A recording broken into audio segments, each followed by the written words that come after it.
And our big debate on the buck stops here tonight. In 2 days, it's Eid, and the government is putting finishing touches to what's expected to be an Eid announcement through a new political package, one that's expected to kick off a peace process in Kashmir again. On the program today, we ask, will the government's Eid initiative help in rebuilding trust, a trust that's been severely damaged in the last 2 months of violence that has claimed at least 68 civilian deaths?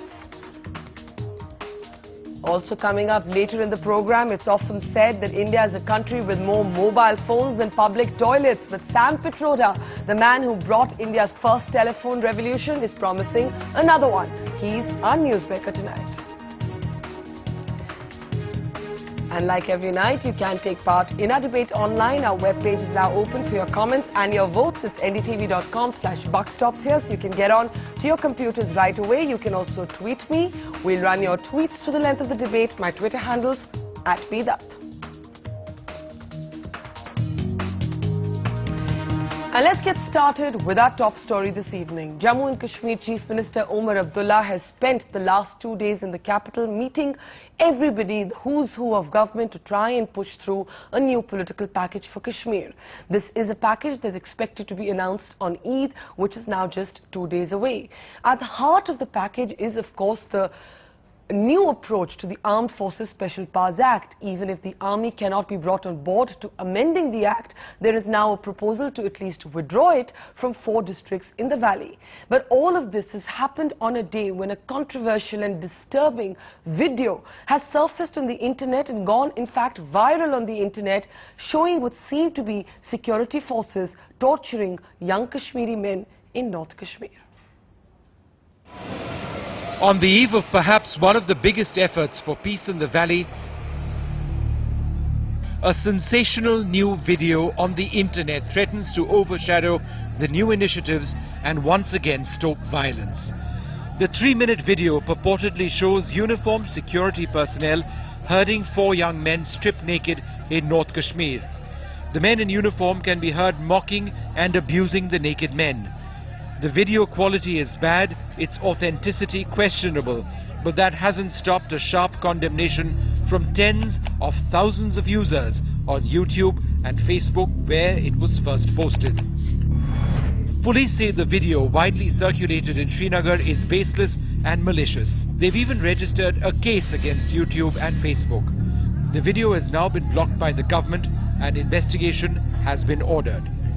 As Omar Abdullah, desperate to rebuild the Kashmir peace process, networks in New Delhi for political and economic packages, sources have told NDTV that the government, which is divided over amending the Armed Forces Special Powers Act, may remove the controversial act from 4 districts of the state. So it's a good beginning if they are diluting or amending Armed Forces Special Powers Act. It has been our endeavor and effort. This should not be seen as a cosmetic thing. There has to be a sustained, serious exercise which addresses the real aspirations, the demands, and which meets the dissent voice actually. Some other proposals for peace in the valley include a formal offer of political dialogue to all groups, promise of swift action on human rights violations, releasing political prisoners, and launching schemes to generate more jobs. After 3 months of violence and 69 civilian killings, the valley has a chance to rebuild the peace process. And as the Chief Minister is struggling to take control, New Delhi is working closely with Omar Abdullah to quickly overcome the status quo in Kashmir. But will it be enough? In Srinagar, Nazir Masoodi, for NDTV. So does New Delhi even understand the depth of the problem and the depth of the anger and alienation on the ground? Will these measures expected to be announced on Eid really help in rebuilding trust? A trust that's almost virtually broken down in the valley over the last 3 months. Let's get straight into our debate this evening. Let me start with Dr. Mustafa Kamal joining us from Srinagar. Mustafa Kamal, you've heard what the government is planning. There's still no consensus on amending the Armed Forces Special Powers Act, but we may see its withdrawal from at least 4 of the districts in the state. Do you believe that this will go towards addressing the anger, the alienation, the street protest protests, or do you believe this is too little? Well, at the outset, I would like to make it very clear that Chief Minister Umar Abdullah has put his recommendations, the recommendations of his government and the feelings of his people before the Prime Minister yesterday, and it is already in the media. And I would like to add to it that side by side with what recommendations Umar Abdullah has made, we have to look at the broader issue of the Armed Forces Special Powers Act has now lost its relevance. It has in fact its usefulness, it has past its usefulness for the purpose for which it was promulgated here. That situation doesn't exist, and I stand by what Umar Abdullah has said, which has appeared in the press and media.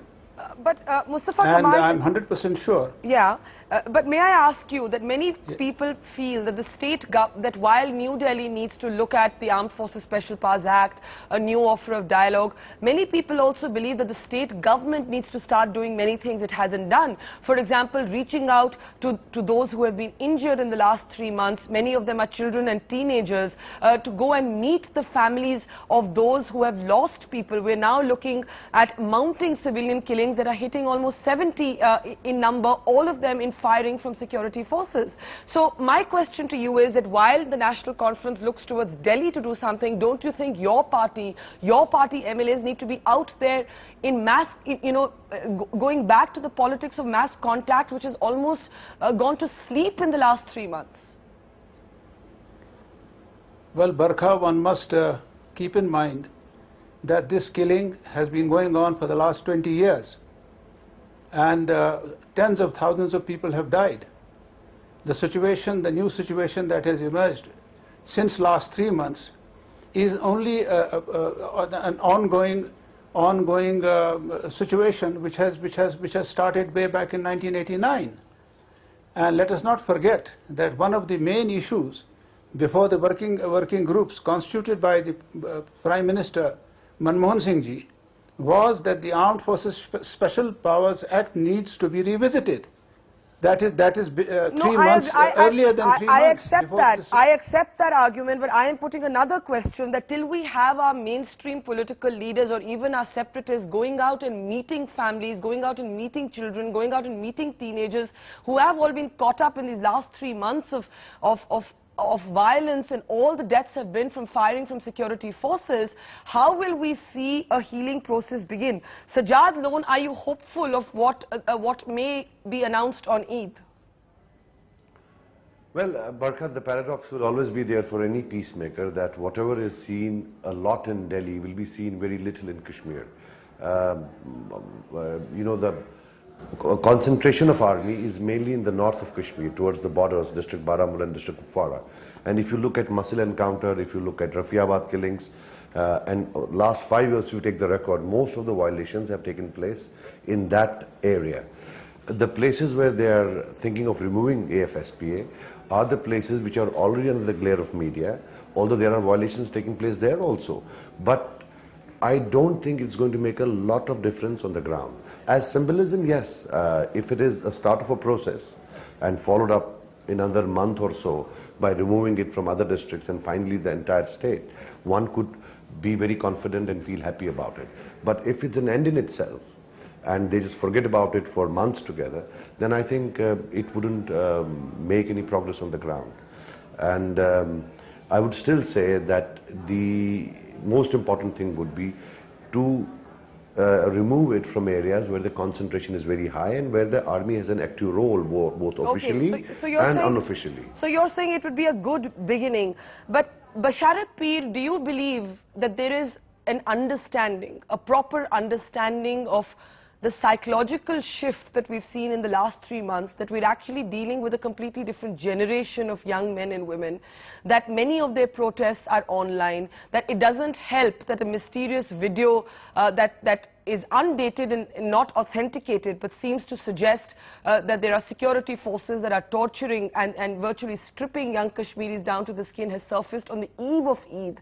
Do you believe that there is a vast psychological gap in the understanding of the problem and therefore perhaps in the inadequacy of the solution?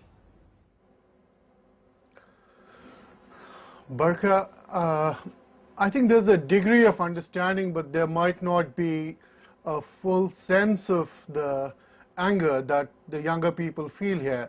And especially with this, I mean, the past 3 months, the series of killings, and when you talk to younger people here in Kashmir, or you see on various forums the kind of reactions there are, it is hardening a whole new generation, and also they do feel seriously humiliated.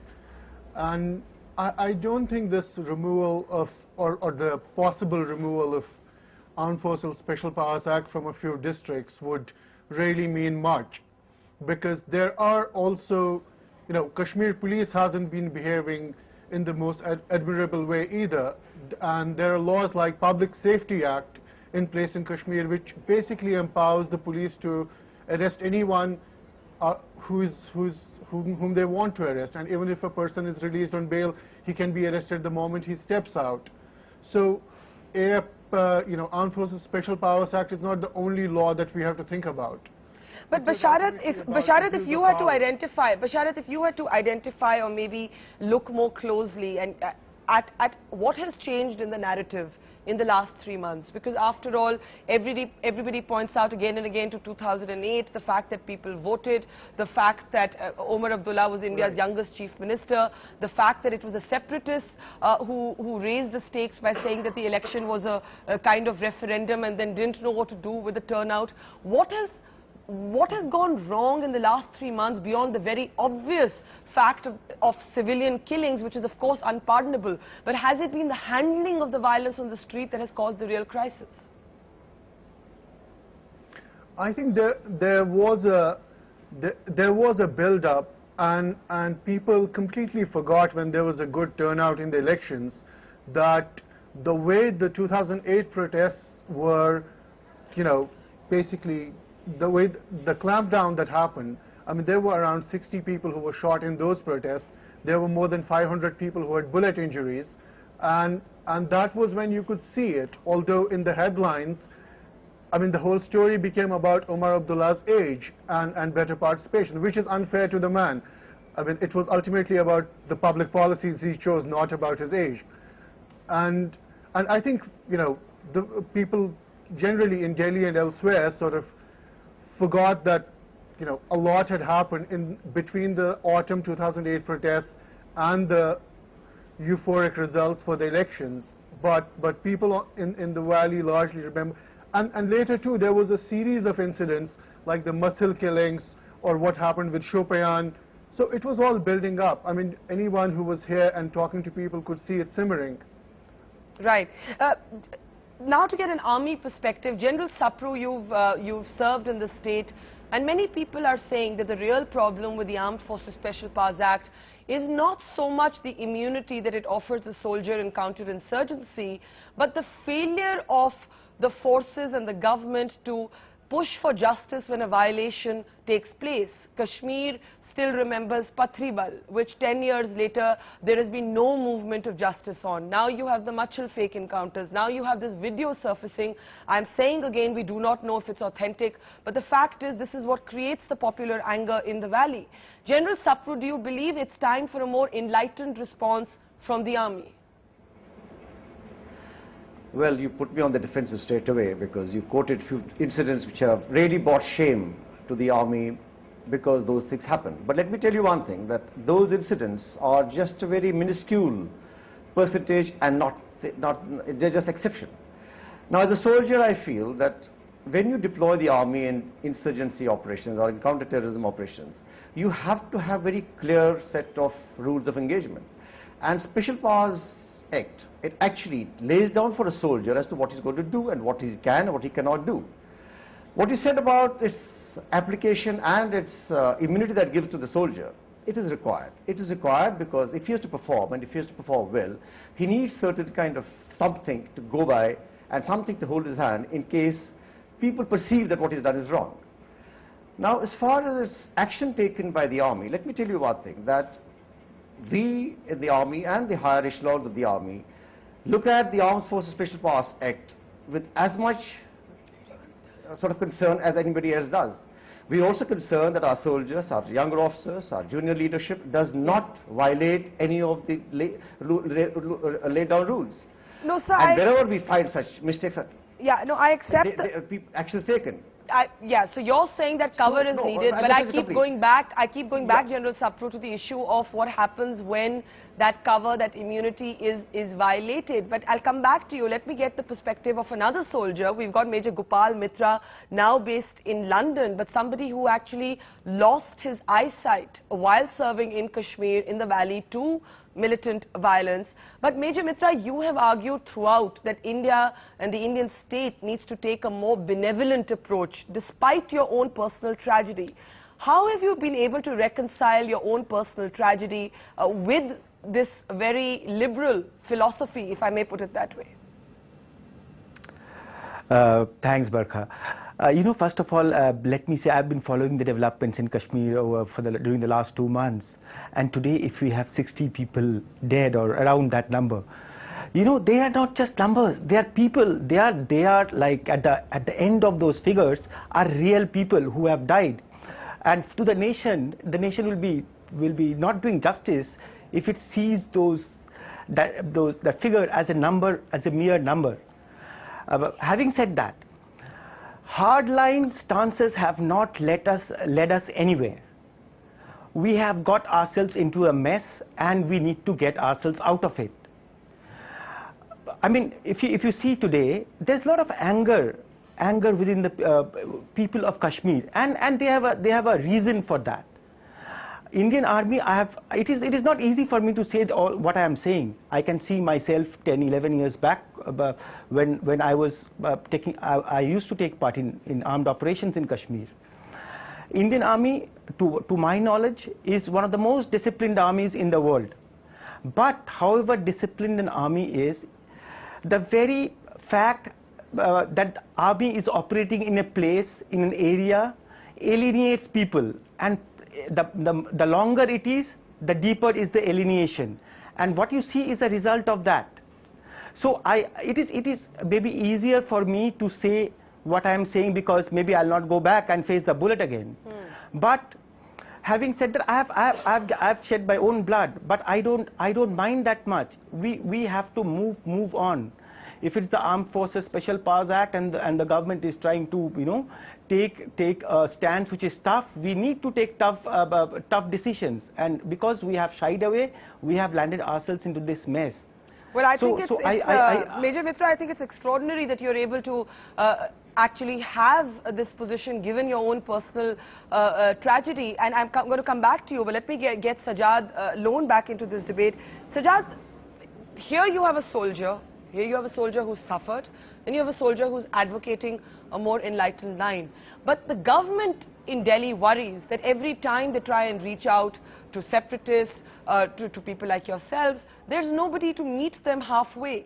And that the double speak in the valley is that while there is a lot of outrage when human rights violations take place by the security forces, there isn't enough or equal outrage when there are human rights violations by the militants. For example, recently there was a similar video that did the rounds of the internet, except this time it was said to be militants who were holding a makeshift kangaroo court in some part of the valley, also torturing people for not following a code of Islam. I don't know if either of these videos are true, but do we not need to have our outrage be equal to any of this kind of extra constitutional intervention and excesses?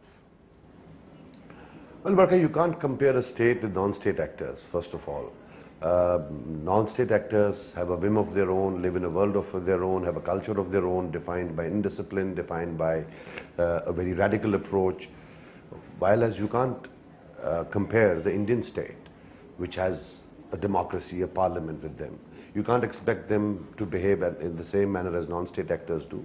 And I'll tell you, even today, I just hope and pray that Government of India doesn't give a dialogue offer. If there is a fire, you douse it. You don't put firefighting systems when the fire is on. You have to see that the institution of dialogue for which many people lay down their lives, trying to talk to Delhi, has been eroded by none else than Delhi. So you're saying you do not want Delhi to make a dialogue offer? Barkha, tell me who would go for dialogue at this stage when 60 people have been killed? So what can Delhi do? Sajjad, if you're going to say they shouldn't make a dialogue offer, what can Delhi do? Well, I'll tell you, they can restore the credibility of dialogue. They can go with confidence building measures, they can remove FSPA, they can take a host of other measures by which there is a lot of change on the ground, and people say, well, it seems that Delhi has changed, it seems that they're coming with intentions of deliverance, and actually pressure builds in the valley to go for dialogue. As on date, the pressure there is to not go for a dialogue because the institution of dialogue has suffered a blow, not at our hands, but at the hands of New Delhi, because there has been dialogue going on for 6 years. What has happened? I remember I went for dialogue. The Prime Minister told me that you write a document. I wrote a document, and I was awarded by it by denying visa to my family. But come on, I mean, I never said it on TV, but they have diluted the institution of dialogue. Now they need to repair it. And it can't be repaired overnight, that now they feel that, okay, we'll have a dialogue and issue a dialogue offer when it should not be issued. But in terms of specifics, before I go back to Mustafa Kamal, Basharat, can I ask you, what we've seen the last 3 months has been described by many, beyond the killings, as an absence of politics, as a failure of politics. Whether it's the Hurriyat conference, whether it's the mainstream parties, you have virtually nobody willing or able to engage with the protesters. Delhi's now had to depend on Syed Ali Shah Gilani to actually make an appeal for non-violent protest. So what are we seeing changing here that you believe that New Delhi doesn't understand fully? I don't think there's anything new really in that. In terms of sort of the moderates in separatist politics or the mainstream politicians, I think people, common people in Kashmir saw a while ago that they're not really able to deliver anything. I mean, most of these leaders, you know, they go only as far as TV studios or, you know, just stay in their houses. They really don't have any credibility on the street in terms of, you know, that they can deliver anything, that, you know, they really have the power to engage in a serious negotiation, at the end of which there will be some result. So that's what we are seeing, is that there is very little trust in either separatist leadership or in the mainstream political leadership among young Kashmiris. But that's a very dangerous situation because it creates a complete political gap. Mustafa Kamal, if I can put that... Mustafa, yeah, Sajjad, you want a quick response to that? Yeah. You've often spoken, Sajjad, about the irrelevance of both the separatists and the mainstream parties today. Do you agree with Basharat? Are you asking me? Yeah. Yes. I'll tell you something. Yeah. The word people is the most abused word in Kashmir. Now, Basharat is in America. And I don't know what barometer he has, whether he has gone to every Kashmiri and asked him about his views and all the youths. You know, the point is that there is a limit to this coffee house crowds coming to some decisions. The point is simple. What will power of dialogue do? Doesn't Basharat know that all the Kashmiris who went to have a dialogue with the Indians, that they didn't deliver? And it is bound to be some periods wherein people feel they are fed up of dialogue. I don't think leadership is a problem. I think it is the institution of dialogue. But Sajjad, why don't you address the core of what Basharat has raised, which is the irrelevance, the frightful irrelevance or the unwillingness of the politician, be it the mainstream party, be it the separatist, be it you who hangs between those two stools, to go out and talk to these young men. Who is talking to the young men? Who is meeting these families? Who is going to the hospitals and meeting the injured? As far as I can see, nobody. Barkha, tell me something. You have a situation, say for example, I go and tell people, okay, fine, you need to stay indoors, you don't need to come out. The shooting is still going on. People are still getting killed. The people who have the power to kill are not we people. They are people like the one you have in the studio, Mustafa Saab. There is a government here which has unleashed a police force which doesn't know what way they are going. I'll tell you something. I had once got a boy on your program, We the People. I have been with difficulty been able to release him yesterday because there's a different world on the ground. But that doesn't explain why nobody is reaching out to people. Mustafa Kamal, reach out and tell them what? Okay, Barkha, if you reach out, what would you tell them? Well, there is a human connection that's needed between politicians and their people, isn't it, Sajjad? Connection without power, without a current, what would it help? Let me put this to the panel. You're saying it's... What would you do? Okay, you put out a thought there. Let me take that to the panel. Mustafa Kamal, to you, it is said again and again that Srinagar, all 8 seats were won by the National Conference. Yet in the last 3 months, we do not see National Conference MLAs going out and meeting their constituents. We do not see the top leadership in the hospitals of the city. We don't see the separatists perhaps either, but we don't see the elected government either. Isn't that a failure of politics, Mustafa Kamal? Well, Barkha, as far as I am concerned, the comment made one of your panel speaker that politicians are not relevant in the current situation is absolutely wrong. The politicians are very much on ground and very much seized of the situation, but their movements have been restricted due to the street violence, mostly by the stone pelters, and as a consequence of that, to safeguard the lives and property of the law-abiding citizens, the government gets into action and puts a curfew or restrictions.